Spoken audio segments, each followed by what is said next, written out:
तारीख डिक्लेअर झाली. आजपासून एकानेही थांबायचं नाही. तुम्हाला गावागावात जायला संधी आहे, मराठ्यांसमोर जायला संधी आहे. मराठा बघतो कोणता राजकारणी माणूस गावात बैठकीला आलाय, कोणता समन्वयक आला, कोणता मराठा सेवक आला, कोण राजकारणी आला, पदाधिकारी आला, कोण आला, हे मराठी बारकाईने बघतात. तरी आपल्या कोण आव्हान, सगळ्या पक्षातल्या मराठ्यांनी, सगळ्या संघटनेतल्या मराठ्यांनी, सगळ्या समन्वयक मराठ्यांनी, सगळ्या मराठा सामान्य शेतकऱ्यांनी, मराठा सेवकांनी तुटून पाडला. घर ना घर पिंजून त्या तारखेला आंतरवालीला सगळ्या मराठ्यांनी यायचं. इथं 50-50, 100-100 किलोमीटर म्हणायला जागा नाही पाहिजे. इतक्या मराठ्यांनी वाऱ्यासारखं मराठ्यांनी धावले. तारीख आंदोलनाची, आंदोलन होणार अंतरवाली शांततेत, राज्यात होणार शांततेत. आंतरवालीत आंदोलन होणार. मी 30 मेला आंतरवालीत आमरण उपोषण सुरू करतो. 30 मेला तारीख आपली डिक्लेअर झाली. उपोषण नको, त्याच्याशिवाय आपल्याला पर्याय नाही. 30 जूनला उपोषण नको,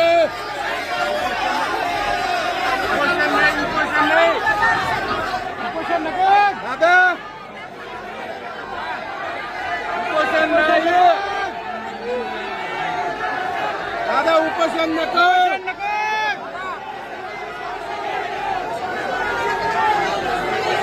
उपोषण नको.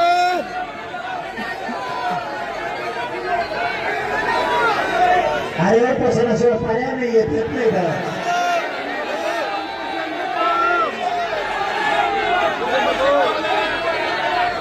उपोषण नको,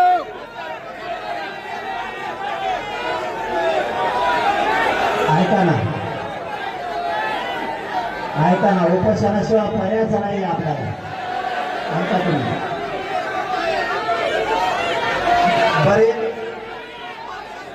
बरेच विषय सांगतो, बरे विषय सांगतो ना. ऐका ना,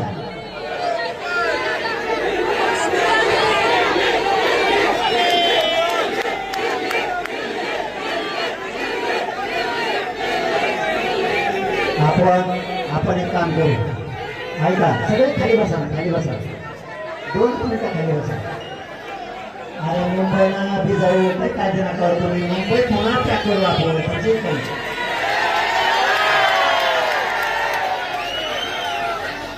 फक्त ऐका, शांत ऐका. 1-2 मिनिट ऐका. आपल्याला याच्यासाठी करायचंय, मला शांततेची भूमिका लागते. 1 मिनिट ऐका फक्त, 1 मिनिट ऐका फक्त. पुन्हा तुमचं ऐकून घेतो. मग बस का तुम्ही